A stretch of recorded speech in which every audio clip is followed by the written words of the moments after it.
More than a year ago, the lives of almost all of humanity changed because of one fateful reason: a pandemic. Before all of this happened, probably all of us never thought that a pandemic could happen even in these modern times. Even me, back then, I thought that pandemics, disease breakouts, and epidemics are things of the past because of the countless tales of epidemics, plagues, and diseases that claimed the lives of many people in the past. Well, that is what many of us thought. Then all our lives and ways of living changed in one fateful day. When COVID-19 reached the Philippines, we had to take caution of this virus that could be life-threatening and could greatly affect the majority of lives if we don't take action.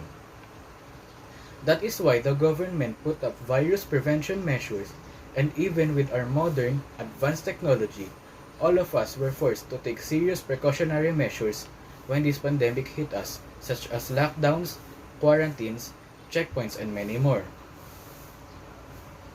And it's not just the security that changed. Almost everything changed. Like everything. Shops and malls now requiring face masks to enter and operating in a much lower capacity. Many precious occasions are not celebrated the way they are used to. And of course, the education system. Many students and teachers are struggling and adjusting to the new way of learning. The online learning that is implemented during this pandemic. If not struggling to adjust, some students are struggling to keep up because they do not have a stable internet connection nor the financial ability to buy load and gadgets to be used. And not just the education system, the working part of the society too. Some were also adapting the online setup, but many are still going to work, risking their health just to earn money during this pandemic. All of us are greatly affected by this pandemic. We fight an invisible enemy every day, every time we go out.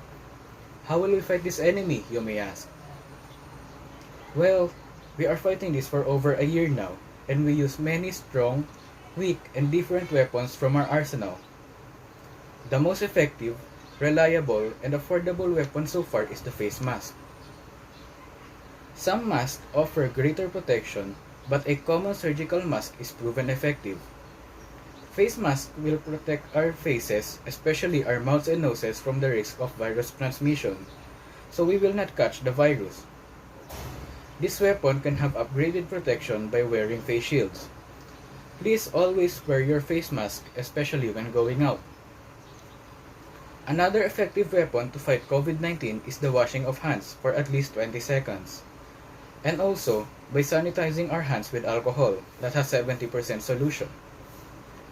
These two will kill the possible virus on our hands before we get to touch our faces, before the virus have the chance to get into us.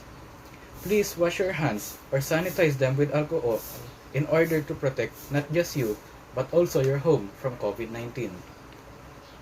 Some weapons require many people in order to wield them, like the social distancing protocol and the quarantines. These are methods in order to prevent people from going into crowded places where virus transmission is likely to happen. They require many people to wield them because they would focus on controlling a large amount of population, and many people need to obey the government on implementing these strong weapons. So let us all maintain social distancing, especially when going out, and stay at home as often as possible. Let us not use the weak and ineffective weapons like the incorrect wearing of face mask, wearing no face mask at all, and engaging in close contact with people. Now that the strong, weak, effective, and ineffective weapons are mentioned, a question comes. Are these mentioned weapons to fight COVID-19 really effective that they can really grant us victory in this war? If these weapons are really effective, then why are we still fighting this war for over a year? If I were to be asked, no. These weapons will give us advantage and strengthen our side, but I think they are not enough to fully defeat the enemy. Because for me, even when we cover our faces with face masks, it will protect us, but the virus is still there. Even if we wash or sanitize, It would disinfect our hands, but the virus would still be on our surroundings. If we implemented ECQs, GCQs, and any other quarantines, we would lessen the spread of the virus because most people are inside their homes, but the virus would still be outside. I am not saying that we should not follow the protocols. Like I said, it gives us advantage in this war, and through following them, we will stay safe and survive this war. I am saying that with all of our strong, weak, different weapons in our arsenal, we have none to ensure victory against this war on COVID-19. But after many times spent on research, I can finally say that we have a weapon to end this war with victory on our side. The COVID-19 vaccines from different companies like Sinovac, Pfizer-BioNTech, AstraZeneca, Johnson & Johnson, and other brands have been produced and are being produced. And vaccinations in many countries are now starting and is being effective. I can say that these vaccines are our trump card to defeat COVID-19. An ultimate weapon to ensure victory, with their efficacy rate being approved as effective. All of our bodies can fight against COVID-19 if we should catch it. But like the others, our trump card requires a large amount of people to wield it.